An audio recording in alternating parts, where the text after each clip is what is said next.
What's going on, you Godzilla geeks and dorks? It's your boy Killer Kaiju, and I have an old one here today. Old one. I feel like this figure I'm about to talk about is definitely for a bunch of pretty high for a bunch of hopefuls for a reissue, because it really hasn't been done since it was released, and it's coming up on over 20 years now since we've gotten any kind of Bandai anything from this monster. And that's going to be it's not even the movie monster series, this is going to be the Toho Kaiju series Orga figure I'm talking about today. Obviously, I feel like this figure is a favorite, amongst collectors. There's not a ton of Orga figures out there. This is the only Bandai 6-inch Orga that's out there. I believe there's a theater exclusive that's all green that exists, and there might have even been like a reissue where there's a little subtle difference in the paint on his head, if I'm not mistaken. But we haven't had anything from Orga since then, like no official movie monster series release of Orga. This was in the Toho Kaiju series that preceded it. People are hopeful this will get reissued in the movie monster series, and have been for a long time, as this has become, hard to get in a collector's item. It's become pretty expensive. So I really don't see why Orga won't get one. I mean, we've gotten all sorts of weird stuff lately, so I really wouldn't be shocked if there was an Orga somewhere in the near future, just kind of reading the room, so to say. They did a Mega Gearus. I mean, come on, So with that in mind, I'm going to be keeping my eye out for news of a new Orga coming out soon, but in the meantime, this is all we have. So let's go ahead and take a look. Starting with his base color, he's just this kind of olive gray for his entire body.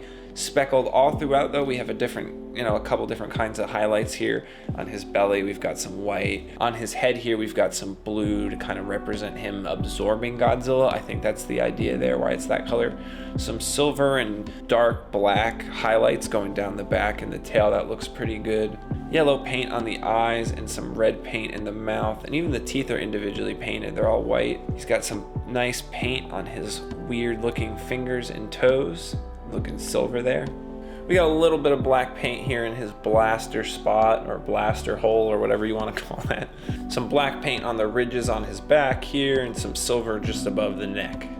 Pretty variable paint job for something as simple as what Orga is, so it's always cool to see that, especially with what we get now. So I love the paint on this. I think it's pretty well done. Some of the airbrushing is a little bit sloppy towards the back. You see some little scattered bits here and there, but overall it's pretty clean for the most part. There's not a ton of spots where it looks like the paint was hastily applied. There's even some darker black and dark gray highlights kind of on the backs of his wrist there, which looks cool.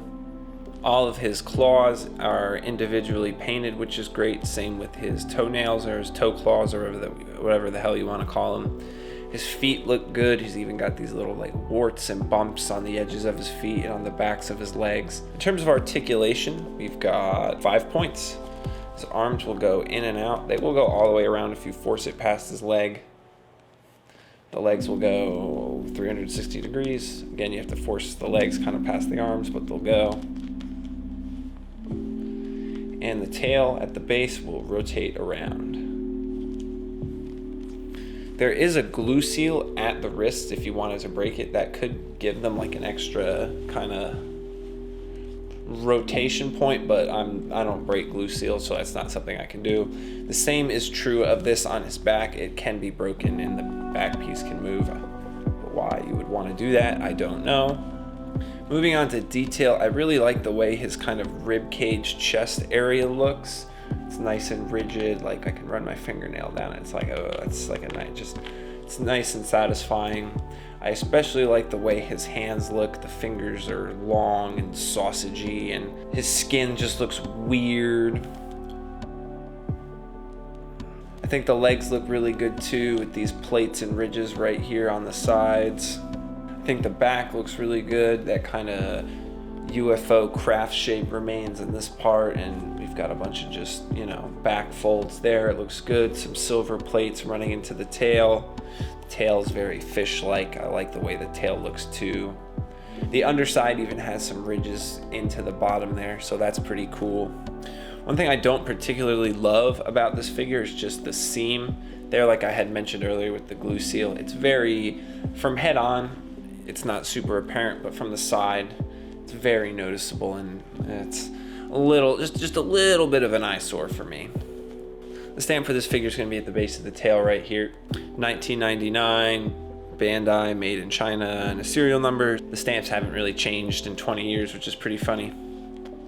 I like these little spikes that he has coming on the sides of his arm. I really like the way those look. Just some of the more barren parts of his skin look good. They look like, I don't know, almost like the surface of the moon to me, with lots of like craters, or maybe they even remind me of like an amphibian's skin, so to say. I really like how the teeth are individual, like they carved out the teeth individually. They're not just kind of like sculpted in, which is kind of what you see in a lot of cases with a lot of the new stuff. That's a huge little detail that I love to see taken seriously, so that's always cool. The bottoms of the feet look like just kind of rugged foot imprints, as you can see.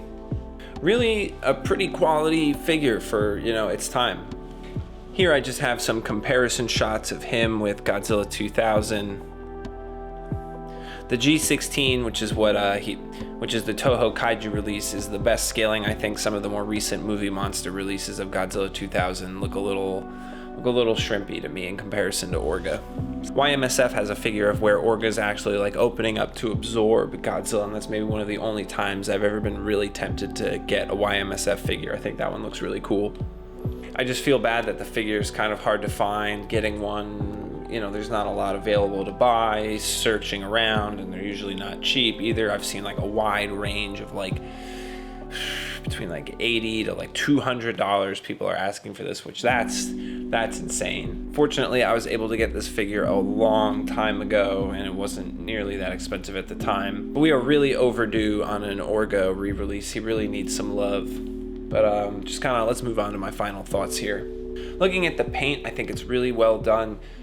It's very obviously Orga. There's tons of little details and highlights kind of speckled all over the place to catch your eye. I really like the blue. I think that was a good decision to kind of just draw your eye in looking at the figure right away. Paint job for Orga here is going to get a rating of sick.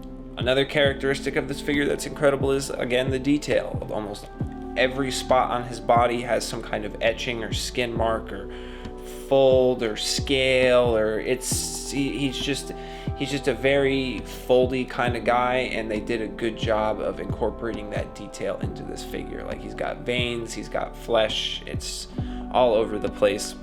I really like Orga's hands just as a monster. I like how big and goofy they are. I think that looks they did a really good job with that on this figure. The detail for Orga gets a rating of awesome for me. On the coolness spectrum, Orga's pretty cool. He's not the coolest monster that we have in the Godzilla universe, but he's certainly not the worst either. Kind of a one-off, underappreciated guy.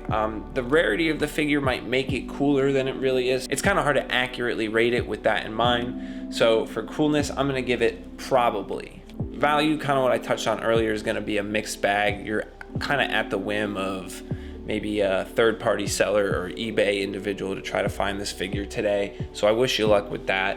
I'm sure you'll find a wide variety of price ranges between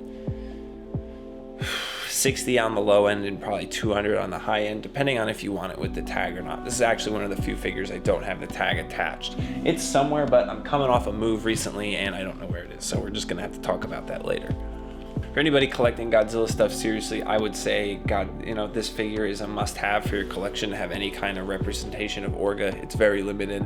There's the YMSF one, but even so, that's become rare, and they didn't make a lot of them. As much as I really like that figure, I think it's really cool. Hopefully, we're getting a re-release of Orga with just some of the weird stuff Bandai's been doing. I'm expecting to get an Orga in the somewhat near future. We'll see what ends up happening, but for now, anyone trying to get this figure, I wish you good luck. It's definitely worth it, but maybe hold out a little bit longer if you're really struggling to find a good deal. I feel like there's a new one not too far on the horizon. Anyway, thank you for watching. I hope you enjoyed. I'll catch you later. Killer Kaiju, out.